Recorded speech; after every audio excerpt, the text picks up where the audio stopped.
पोरं तिथे खेळायला लागल्या म्हणजे इथे एकटाच का बसलाय? चल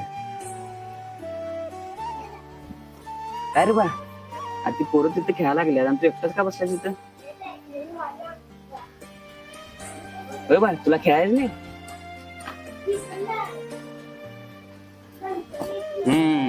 काय तर आगावपणा केला की नाही म्हणून तुला आईनं ओरडल्या म्हणून खेळायला देईनास तू.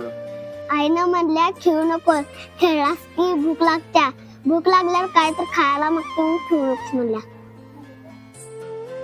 एकीकडे माणसं अन्न पचावं म्हणून हजारो रुपये औषध गोळ्यावर खर्च करत आहेत आणि एकीकडे कोणाला तरी याच अन्नामुळे आपला बालवयातील निरागस आनंदसुद्धा घेता येत नाही.